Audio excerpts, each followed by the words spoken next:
China. Nagulat at nagalit sa ginawa ng Amerika para sa Pilipinas. Ano kaya yon? At yan ang aalamin natin sa JP Amazing Stories. May bagong hakbang ang Estados Unidos na direktang makakaapekto sa sitwasyon sa West Philippine Sea.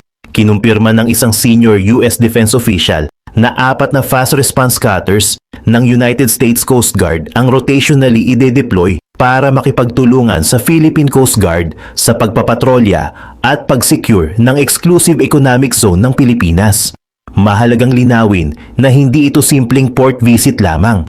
Ang ibig sabihin ng rotational deployment ay paulit-ulit na maaaring mag-operate ang mga barkong ito sa paligid ng Pilipinas at Western Pacific depende sa mission requirements ng dalawang bansa.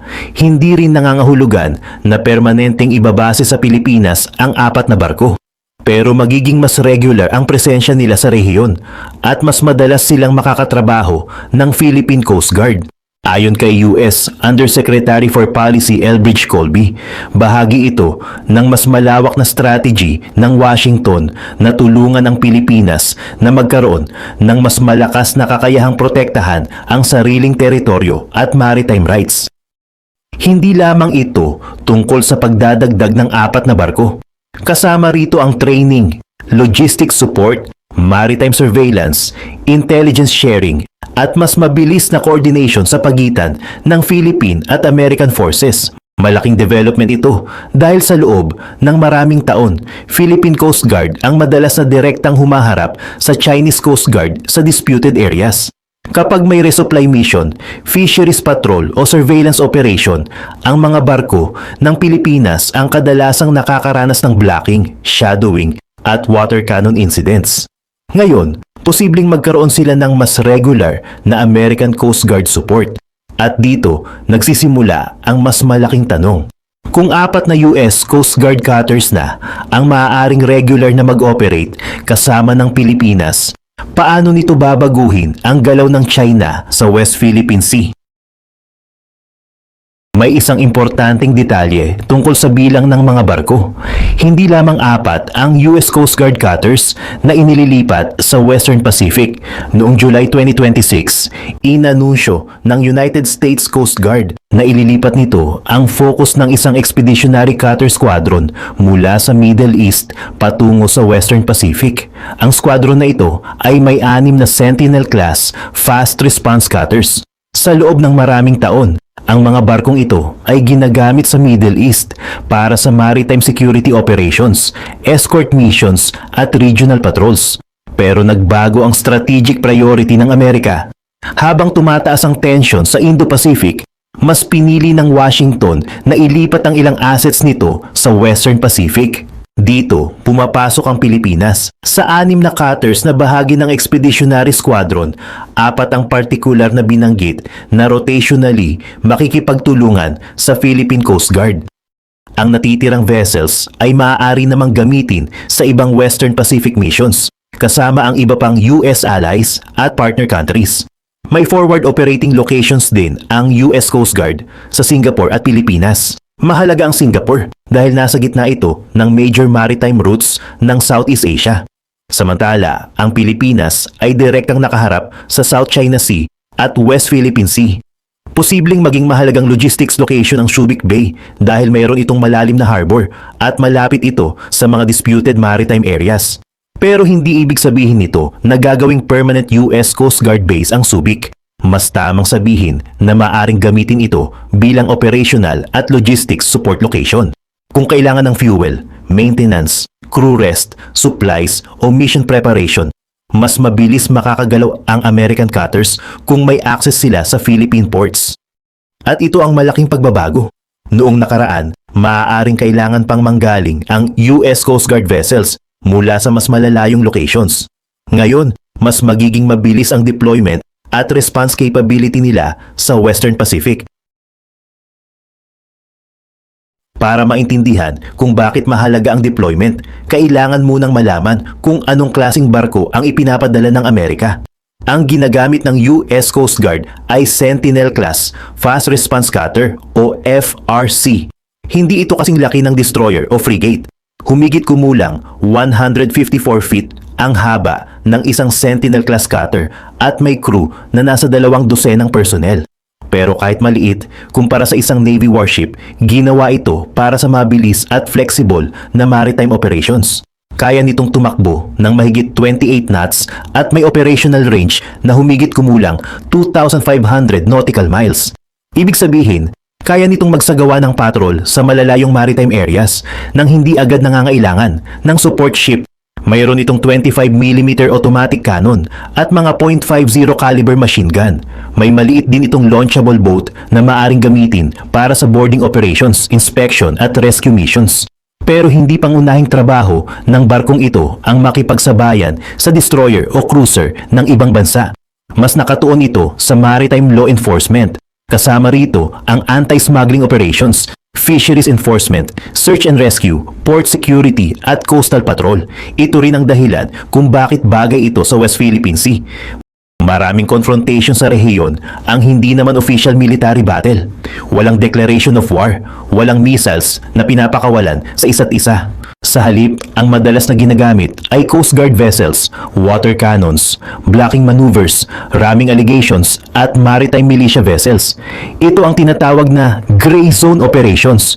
Gumagamit ng pressure ang isang bansa pero sinisikap nitong manatili sa ilalim ng level na maaaring ituring na full military attack. Kung US Navy destroyer agad ang laging ipapadala ng Amerika, maaaring mas mabilis tumaas ang tension. Pero kapag US Coast Guard cutter ang kasama ng Philippine Coast Guard, mas madaling i-frame ang mission bilang maritime security at law enforcement cooperation. Gayunpaman, hindi dapat maliitin ang significance nito. Ang United States Coast Guard ay bahagi pa rin ng Armed Forces ng Estados Unidos. May trained personnel ito, may weapons, may secure communications, at higit sa lahat, dala nito ang political weight ng Estados Unidos. Bago pa tuluyang i-announce ang rotational deployment ng 4 na cutters, nakapagsagawa na ng actual operations ang US Coast Guard kasama ng Pilipinas.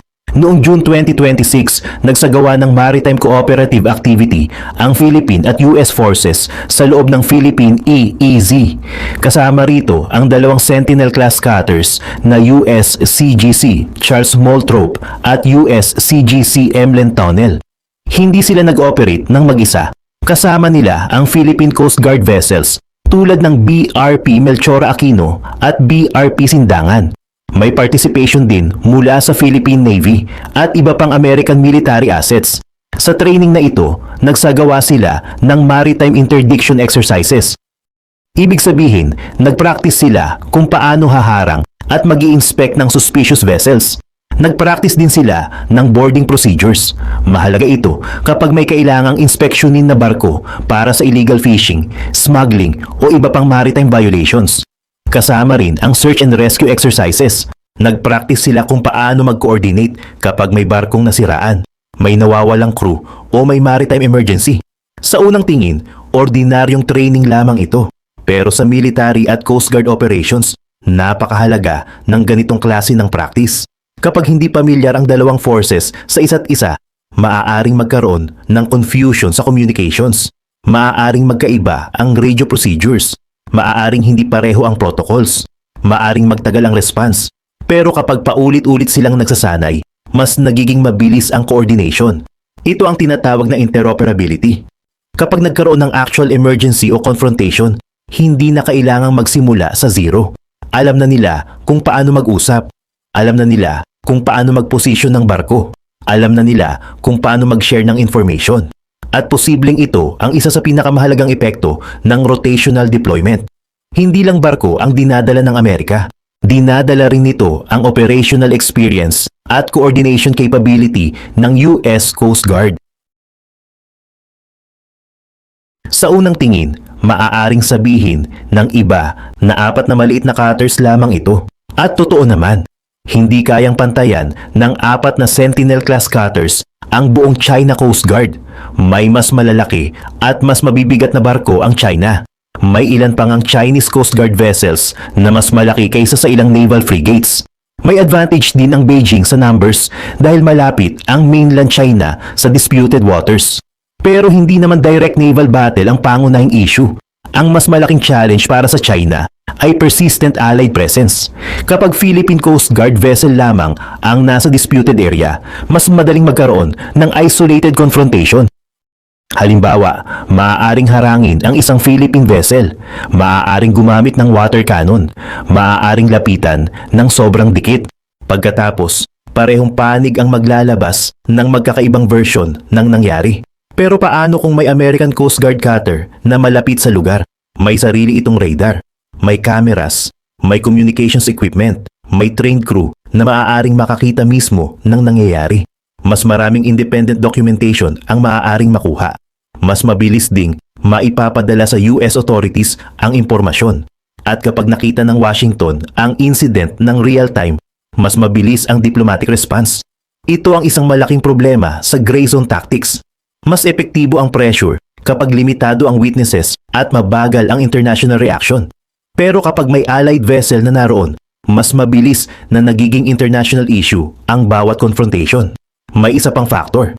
Ang US Coast Guard cutters ay maaaring makatulong sa maritime domain awareness. Sa madaling salita, mas mabilis malaman kung anong vessels ang nasa paligid, saan sila galing, ano ang heading nila, gaano karami, ano ang pattern ng movement. Kapag mas malinaw ang maritime picture, mas mahirap sorpresahin ang Philippine forces. At kapag mas mabilis ang information sharing, mas madaling magplano ng patrol at resupply missions. Kaya hindi lamang firepower ang tunay na epekto ng apat na cutters. Ang mas mahalaga ay surveillance, presence, coordination at deterrence.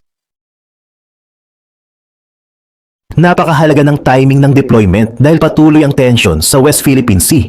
Dalawa sa pinakasensitibong lugar ay ang Scarborough Shoal o Bajo de Masinloc at ang Second Thomas Shoal o Ayungin Shoal.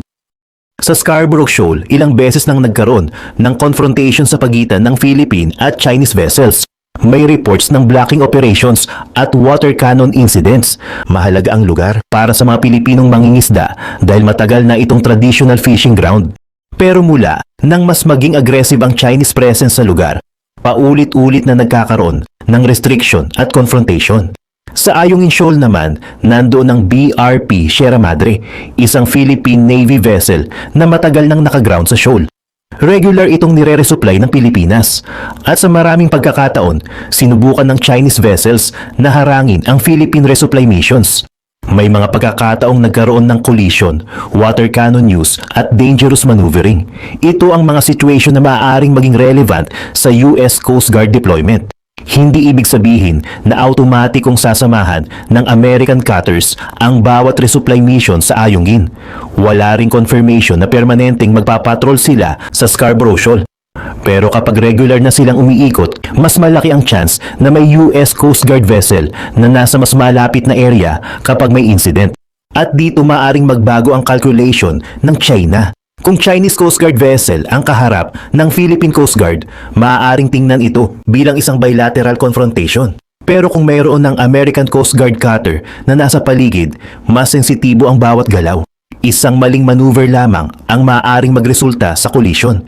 Isang aggressive boarding attempt ang maaaring magkaroon ng diplomatic consequences. At kung American vessel mismo ang tamaan o mapinsala, ibang level na ang magiging issue. Kaya habang maaaring makatulong ang deployment sa deterrence, maaari rin itong dagdagan ang risk ng miscalculation. Dito pumapasok ang isa sa pinakamahalagang bahagi ng US-Philippines Alliance. May 1951 Mutual Defense Treaty ang dalawang bansa. Paulit-ulit nang sinabi ng Washington na sakop ng treaty commitments nito ang armed attack laban sa Philippine Armed Forces, aircraft at public vessels kabilang ang Philippine Coast Guard sa Pacific, kasama ang South China Sea.